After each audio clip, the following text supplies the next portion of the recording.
When I use the word mysticism, I'm referring to a kind of experience, a kind of, shall we say, state of consciousness, which seems to be as prevalent among human beings as measles.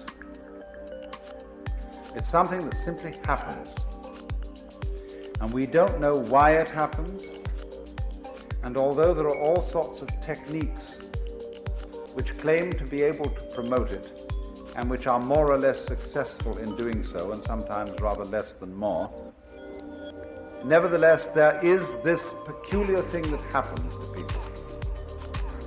And it's been recorded as far back in time as we have any recording at all. And that is coming over people the peculiarly convincing sensation that their ordinary sense of individuality, of personal identity, is transcended. And the individual suddenly feels an experience that actually it could be described from a number of quite different points of view. But we could add up these dominant characteristics.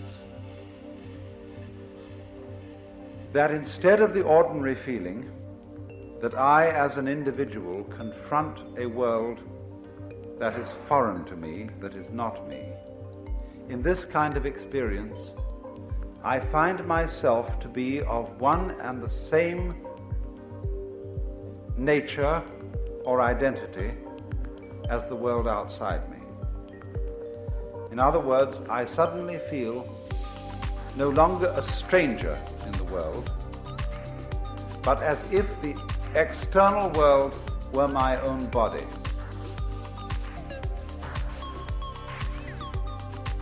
The next aspect of the feeling is even more difficult to assimilate to our ordinary practical intelligence. But a very overwhelming feeling that everything that happens, everything I have ever done, everything anybody else has ever done, was part of our harmonious design. That there is no error at all. That's the sort of thing I'm referring to. Now, you see, I'm not talking about a philosophy. I'm not talking about a rationalization, some sort of theory that somebody cooked up in order to explain the world and make it seem a tolerable place to live in. I'm talking about a rather whimsical, unpredictable experience that suddenly hits people. And it includes this element of feeling the total harmoniousness of everything. Now, I realize that those words can carry with them a sort of sentimental feeling, a sort of Pollyanna feeling. There are various religions in our society today which try to inculcate in you the belief that everything is a harmonious unity. You know, things like Christian Science or the Unity movement and so on. They want to make a kind of propaganda for one to believe, and through believing to feel that everything is harmonious. Now, to my mind, that is a kind of pseudo-mysticism, because it's an attempt to make the tail wag the dog.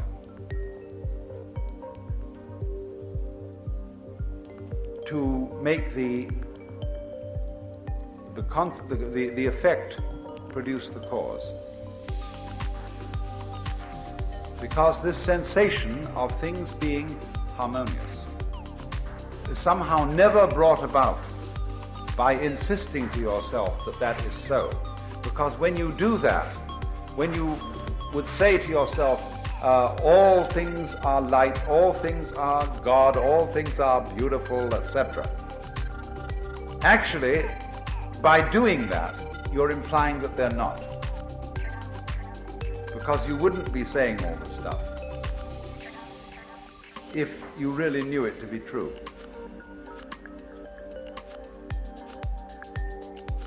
So the sensation of a kind of universal harmony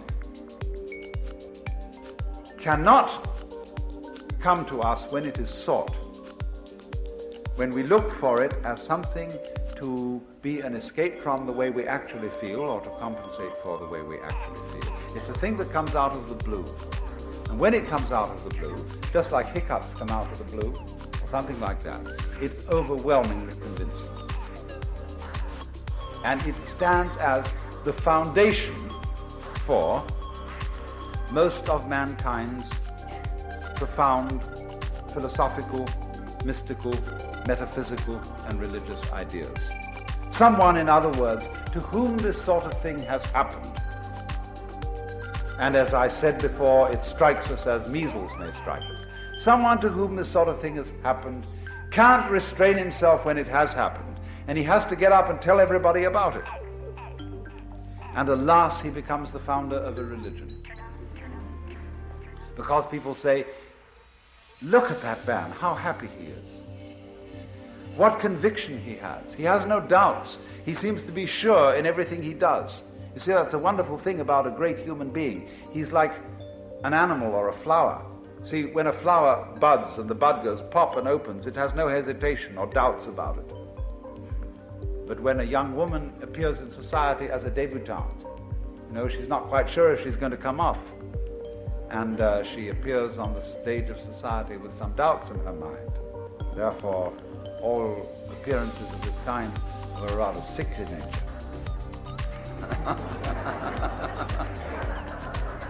But when the bird sings or the chicken's egg breaks, there's no doubt about it at all. And so in the same way, when somebody has an experience of this kind, he just has to tell everybody about it. Because you see, he sees everybody around him looking dreadfully serious, looking as if they had a problem, looking as if the act of living were extremely difficult. But from his standpoint, the person who's had this experience, he feels that they look funny, that they don't understand, that there isn't any problem at all, that he has seen from where he stands that the meaning of being alive is just being alive. That is to say, I look at the color of your hair and the shape of your eyebrow, and I understand that that is the point. That's what we're all here for. And it's so plain, and it's so obvious, and so simple. And yet here is everybody rushing around in a great panic, as if it were necessary for them to achieve something beyond all that.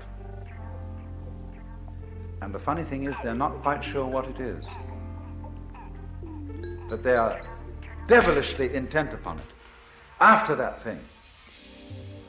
And so, to the person in the state of consciousness, which I call mystical, that all seems very weird, very absurd. But it's not something that you criticize in an unkindly way. You don't say, those damn fools, those idiots. You say, it's such a pity that they don't see it. Because although they are going around in this wildly ignorant pursuit, one of the funny things about it is that they don't realize that there is a dimension, a sense in which their pursuit is magnificent. It's to give an obverse sense to the saying, Father, forgive them, for they know not what they do. Turn that into its opposite. Not forgive them, but give them a blessing, because they don't know what they do. Give them an honor.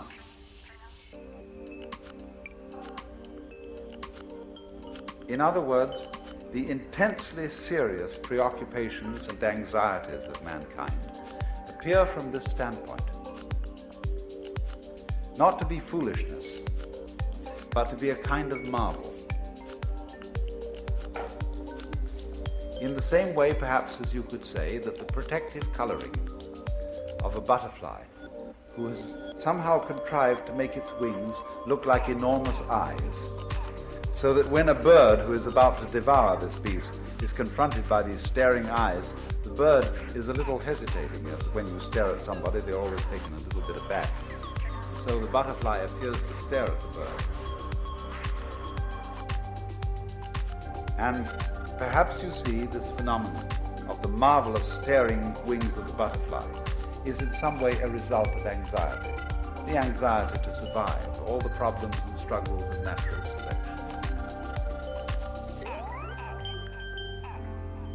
Nevertheless, in this intense struggle, we are unknowing poets.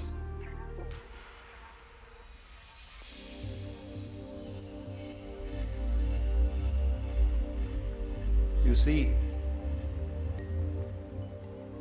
one of the greatest ideas in the world that has ever been produced is, for my thinking, the Hindu idea that the world is a drama in which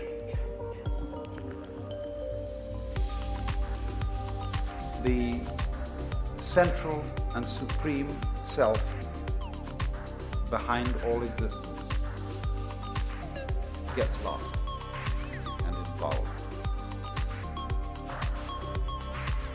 And pretends, plays that he or it, or he, she, or whatever you want to call it, is all the creatures that there are, and gets totally involved. And thus you see, the more involved, the more anxious, the more finite, the more limited the infinite manages to feel itself to be. The greater the artistry, the greater the depth of the illusion which is created. For you see, all art is in a way illusion. The art of the magician is the art of illusion, the art of misdirecting attention so that a magic seems to appear. And so in this way, the more there is anxiety,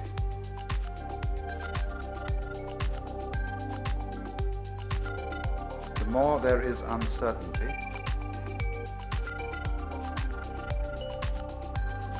to that degree the play has succeeded in the same way as when you are watching an actual play or reading a novel or a movie.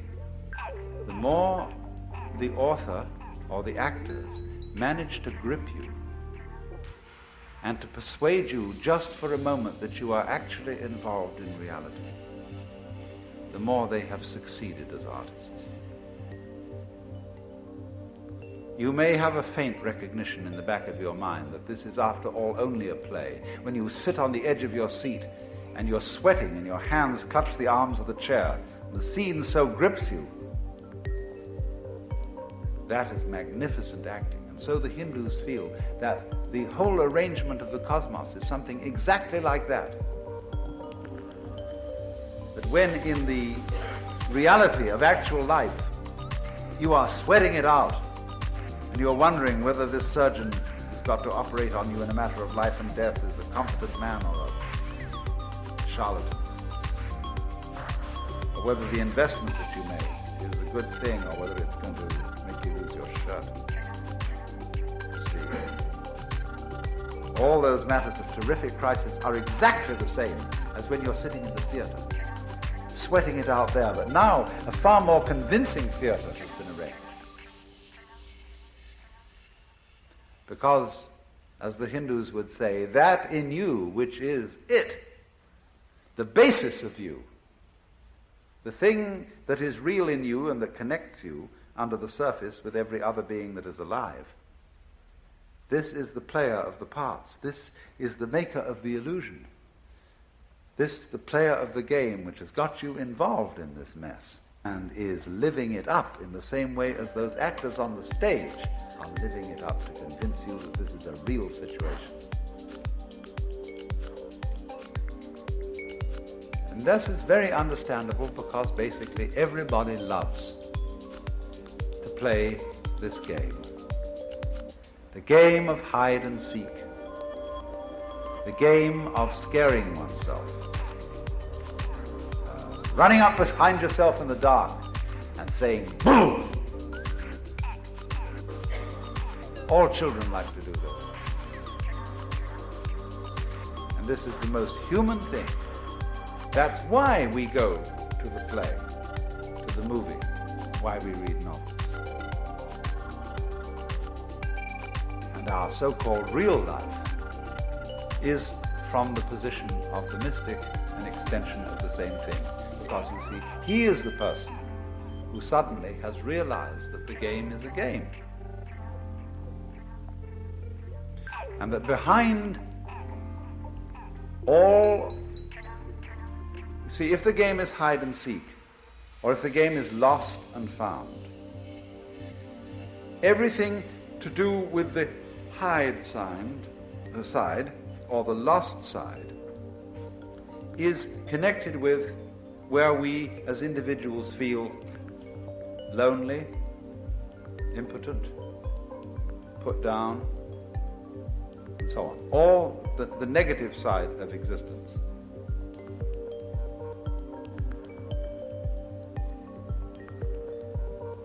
I have tried to show you at various times that there's really one simple principle that underlies everything. And it's so simple it's funny. The principle is all insides have outsides. Because you see, you don't know that the inside is inside unless there's an outside. You don't know that the outside is outside unless there's an inside. Okay, then you, as you ordinarily feel yourself, are the inside. You are the animate, sensitive being inside the skin. But the inside of the skin goes with the outside of the skin. If there weren't the outside of the skin, there wouldn't be no inside. And the outside of the skin is the whole darn cosmos. Galaxy beyond galaxy and everything, you see?